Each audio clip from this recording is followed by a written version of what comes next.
নমস্কার, সৌভাগ্যের সূচনা অনুষ্ঠানে চ্যানেল ভিশনের সকল দর্শক বন্ধুকে জানাই আরও একবার স্বাগত।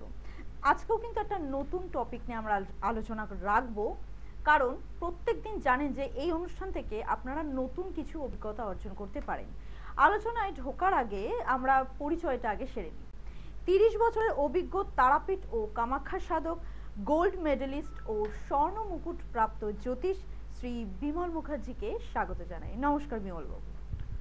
ओम अखंडमंडलाकारं व्याप्तं येन चराचरं तत्पदं दर्शितं येन तस्मै श्री गुरवे नमः। गुरुवं वा गुरु विष्णु गुरुदेव महेश्वर गुरुदेव परम ब्रह्म तस्मै श्री गुरवे नमः। नमस्कार दर्शक बंधुरा, आमी मातृ साधक ज्योतिष बिमल मुखार्जी।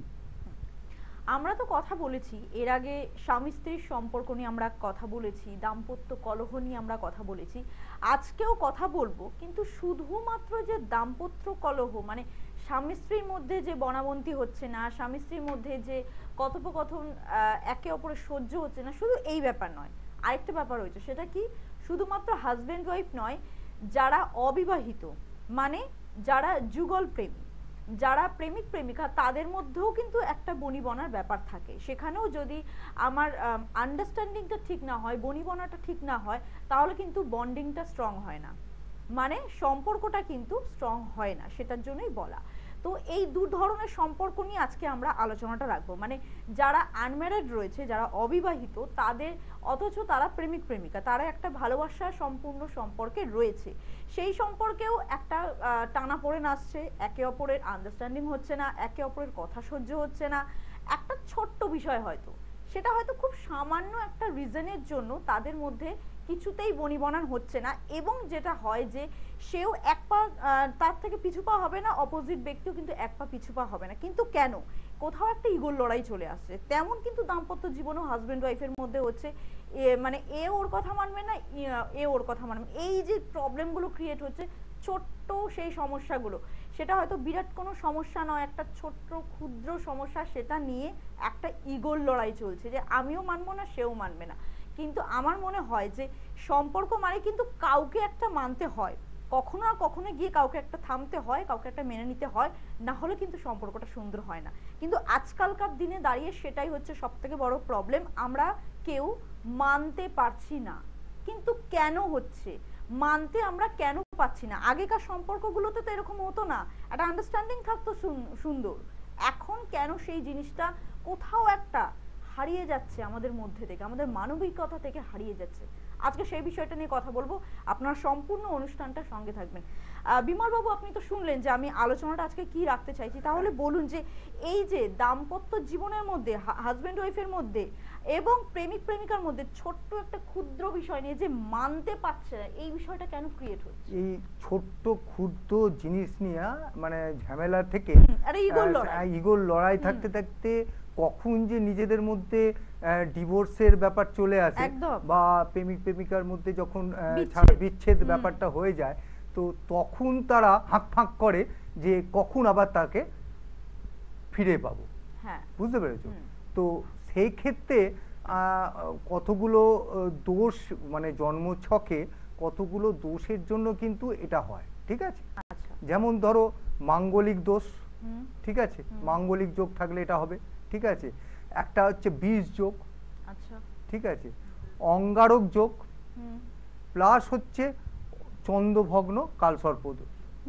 এই কতগুলো জিনিসের জন্য কিন্তু এই মানে এই যে দাম্পত্য কলহ বলো বা ইয়ে করলো, যে কোনো সময় ডিভোর্স পর্যন্ত এগিয়ে যায়। ঠিক আছে?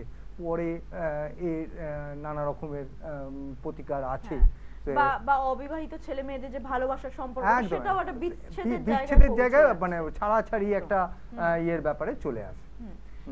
এই যে ব্যাপারগুলো ক্রিয়েট হচ্ছে, সেটা তো নিশ্চয়ই একটা কোথাও একটা সমাধান আছে। অবশ্যই সমাধান আছে, অবশ্যই সমাধান আছে। এটার জন্য আমরা কি করতে পারি? এটা ব্যাপার হচ্ছে, দেখো, মাঙ্গলিক দোষ তো তুমি আমি এর আগে বহুবার আলোচনা করেছি যে মাঙ্গলিকের প্রতিকার তো যদি জ্যোতিষ ব্যাপারে হয়, হ্যাঁ, তাহলে মঙ্গলের ব্যাপারটা হচ্ছে তো তোমার এই মঙ্গল গ্রহ যদি লগ্নে চতুর্থে মানে পঞ্চম প্রকার মাঙ্গলিক হয়। ঠিক আছে? তো এই তার মধ্যে সপ্তম ঘরে মঙ্গল থাকলে যেটা হচ্ছে তখন কিন্তু এই বিবাহের ব্যাপারে প্রবলেমটা হয়, ঠিক আছে। আর বীজ যোগটা কি? বীজ যোগটা হচ্ছে শনি আর চন্দ্র, বুঝতে পেরেছো? শনি চন্দ্র যদি একই রাশিতে থাকে সেক্ষেত্রে এই বীজ যোগের ক্ষেত্রে ঠিক একই প্রবলেম আসবে, ঠিক আছে। বীজ যোগ নিয়ে আমরা ফিরে আসবো আলোচনায়, কিন্তু দেখে নেব তার আগে আমাদের সাথে কোন বন্ধু আছেন। নমস্কার, কে বলছেন? হ্যালো। হ্যালো। হ্যাঁ নমস্কার, বলুন কোথা থেকে বলছেন? নমস্কার। হ্যাঁ, আমি সমীর খাড়া বলছিলাম। আচ্ছা, কোথা থেকে বলছেন? আমি শিয়ালদা থেকে বলছিলাম। বেশ, আজকে কার সম্পর্কে জানতে চাইছেন? নিজের বিষয়? হ্যাঁ, নিজের। আপনার নামটা বলুন। ডেট অফ বার্থটা বলুন। সমীর বলেছেন ওনার নাম। সমীর, সমীর বিশ্বাস, তাই তো? খাড়া খাড়া। আচ্ছা, সমীর খাড়া। বেশ, আপনার ডেট অফ বার্থটা বলুন। শোনা যাচ্ছে না দাদা, একটু জোরে কথা বলতে হবে। 16 ফেব্রুয়ারি 1989। 1989। জন্ম সময়, জন্মস্থান? 10:40 সকাল, কলকাতা। আচ্ছা, কলকাতা, সকাল 10:40। আচ্ছা, বেশ, আপনার প্রশ্ন কি আছে এমনি? হ্যালো, আপনি এর আগে কাউকে জন্মছকে দেখিয়েছিলেন? না না না, দেখাইনি। আচ্ছা আচ্ছা আচ্ছা আচ্ছা, তো বলুন আপনি কি বিষয়ে জানতে চাইছেন? কোন বিষয়ে, তার সঙ্গে একটু দাম্পত্য জীবনটা একটু। আচ্ছা, বিবাহ কি হয়েছে? হ্যাঁ, বিবাহ হয়েছে। বিবাহ হয়েছে, বেশ। আচ্ছা, তো আপনি দাম্পত্যর ব্যাপারটা জানতে চাইছেন? তো আপনার তো দেখুন, কর্মটাও একটু জানতাম। কর্ম এবং দাম্পত্য দুটোই একটু জানতে চাইছেন। দেখুন, কর্মের ব্যাপারটা তো আপনার, তো আপনি যেখানে কাজ করছেন ঠিকই আছেন, কর্মের এর থেকে আর আপনি কি করবেন? ঠিকই আছেন, ঠিক আছে। কর্মের ব্যাপার আপনার ঠিকঠাকই আছে, বুঝতে পেরেছেন? হ্যাঁ, আপনি দাম্পত্য প্রমোশনের জন্য যদি কিছু করা যায় ওই জন্য বলছি। আচ্ছা আচ্ছা আচ্ছা, এখন ব্যাপার হচ্ছে তাহলে যে ক্ষেত্রে আপনার তো শনি যেখানে আছে, বুঝতে পেরেছেন, আপনার একটু রবিটার প্রবলেম আছে, ঠিক আছে। এই রবির প্রবলেমের জন্যই আপনার কিন্তু এই জিনিসগুলো হচ্ছে, ঠিক আছে। হ্যালো হ্যালো, ওখানটা একটু প্রতিকারের প্রয়োজন আছে। ওটা একটু প্রতিকার, রবির একটু আপনি একটু দেখিয়ে দেবেন কোন একটা ভালো জ্যোতিষীকে, আপনি জন্মচক্রটা দেখিয়ে আপনি কর্মের জায়গা, বুঝতে পেরেছেন? আমি শুনতে পাচ্ছি আপনি। হ্যাঁ হ্যাঁ হ্যাঁ, ওইখানে যদি আপনি ওই আপনার শনির মোটামুটি ঠিক আছে, বুঝতে পেরেছেন। রবিটা হলে ওই যেখানে ধরুন আপনার কর্মে যে উন্নতি বা প্রমোশনের ব্যাপারটা আপনার যেখানে আটকে যাচ্ছে বা কিছু এরকম ব্যাপার যদি হয়, সেক্ষেত্রে আপনি একটা কোনো ভালো জ্যোতিষীকে দেখিয়ে এর একটা রবির প্রতিকারটা আপনাকে করাতে হবে, তাহলে কিন্তু সুফল পাওয়া যাবে। আচ্ছা, ওনার দাম্পত্যের জায়গাটা যদি একটু বলেন। উনি বলছিলেন দাম্পত্যের জায়গাটা, আপনি কি আপনার দাম্পত্যর কলহ বলতে যেটা দেখা যাচ্ছে, বুঝতে পেরেছেন, আপনার তো মাঙ্গলিক নেই বা কোনো কিছু মঙ্গলের কোনো সেরকম কিছু পাচ্ছি না, বুঝতে পেরেছেন। কিন্তু আপনার মানে স্ত্রীর জন্মছকটা যদি আপনি একবার সাথে করে বলেন বা আপনি নিয়ে আসেন, তাহলে ওই দুটোকে ইয়ে করে আপনাকে দেখতে হবে, ঠিক আছে। আপনার কিন্তু কোনো জন্মছকে সেরকম কোনো ব্যাপার নেই, ঠিক আছে। আচ্ছা, আপনার দাম্পত্য জীবন এখন কেমন যাচ্ছে? কোনো সমস্যা কি রয়েছে? কি ধরনের সমস্যা হচ্ছে বলুন দেখিনি। সমস্যা তো চলছে, যে খুঁটিনাটি তো লেগে যাচ্ছে, তার সঙ্গে তো বাড়াবাড়িও কখনো হয়ে যাচ্ছে, কখনো ওর মধ্যে থেকে। আচ্ছা, একটা মান অভিমানের পালা চলছে আর কি। দেখুন, আপনার যে জন্মছকে, আপনার জন্মছক দেখুন, বেকার তো বলে লাভ হবে না, ঠিক আছে। আর বলে বাড়িও কোনো লাভ, আপনার জন্মছকে কোনো রকম অসুবিধে নেই। যদি আপনার স্ত্রীর জন্মছক হিসাবে তার জন্মছকে কোনো ধরুন মাঙ্গলিক থাকতে পারে, বীজ যোগ থাকতে পারে, বা চন্দ্রভগ্ন কালসর্পও থাকতে পারে, ঠিক আছে। তো সেটাকে নিয়ে আপনি আপনি একটা কাজ করুন, আপনার স্ত্রীকে নিয়ে বা আপনার স্ত্রীর জন্মছকটা নিয়ে আপনি সরাসরি চেম্বারে এসে যোগাযোগ করুন, সেটা খুব ভালো হবে। কারণ আর যদি প্রতিকার প্রতিবিধানের প্রয়োজন হয়, তখনও কিন্তু বিমল বাবু আপনাকে সবটা গাইড করে দিতে পারবেন। আপনি সঙ্গে থাকুন, আমি সমস্ত ডিটেলস আপনাকে জানিয়ে দিচ্ছি।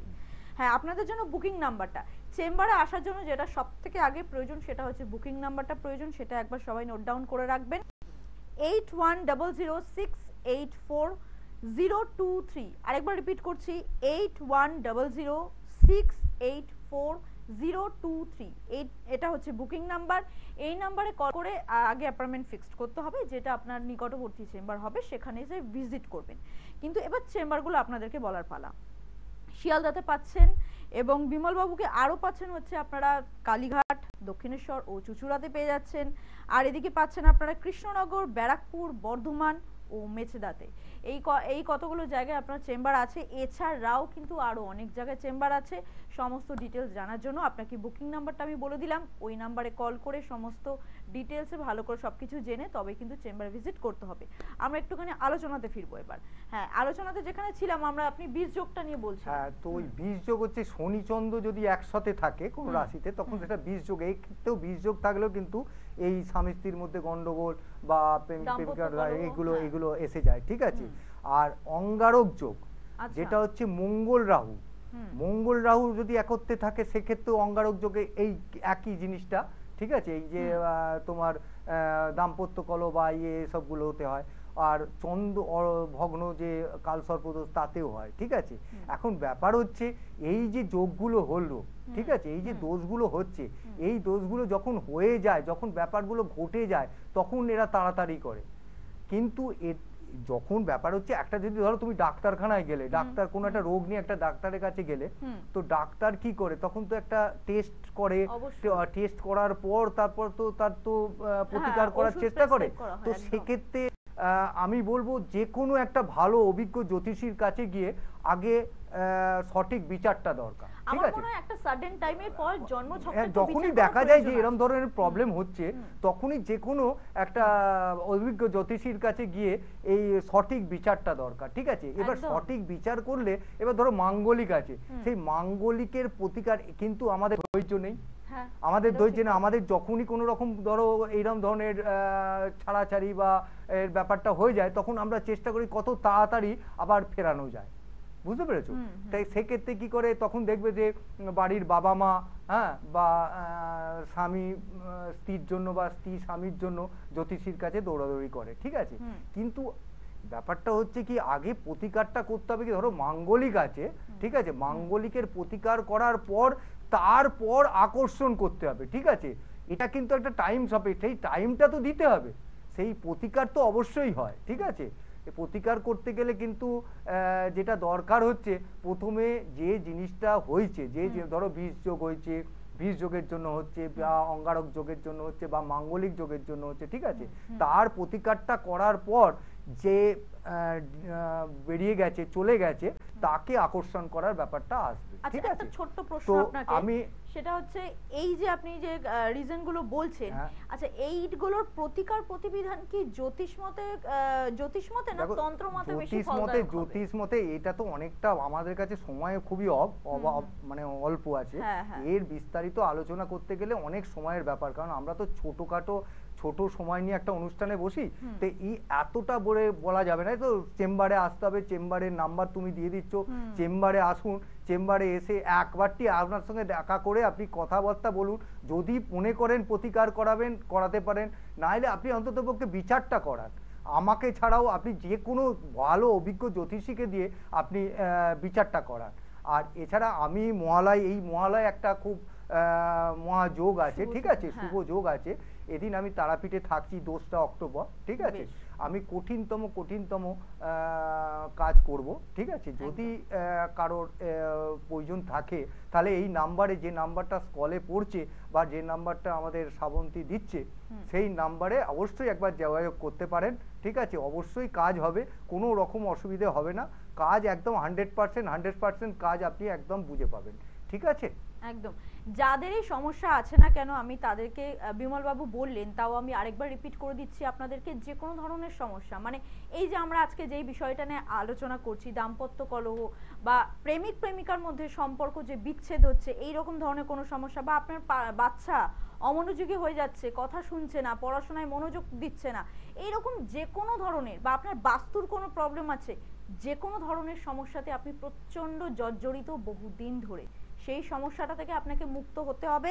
এবং সেটার মুক্ত হওয়ার একটাই উপায়, সেটা হচ্ছে একজন অভিজ্ঞ অ্যাস্ট্রোলজারের পরামর্শ নিন। এবং সামনে মহালয়া তিথিতে, শুভ তিথিতে এই কর্মগুলোর কিন্তু ক্রিয়া করা হয়, এবং সেটা বিমল বাবু নিজেই করেন। সেটার জন্য উনি তারাপীঠে থাকেন, 2রা অক্টোবর থাকবেন উনি তারাপীঠে। আপনারা আগে থেকে যোগাযোগ করুন, যোগাযোগের জন্য দেখুন আপনার টিভি স্ক্রিনে নাম্বার যাচ্ছে। আজকে কিন্তু অনুষ্ঠানটা শেষ করতে হবে, আজকে আমাদের হাতে একদম টাইম নেই। আগামী অনুষ্ঠানে আমরা আবারও ফিরে আসবো আপনাদের সাথে। ততক্ষণ আপনারা সুস্থ থাকবেন, ভালো থাকবেন, ভালোবাসা থাকবেন। নমস্কার।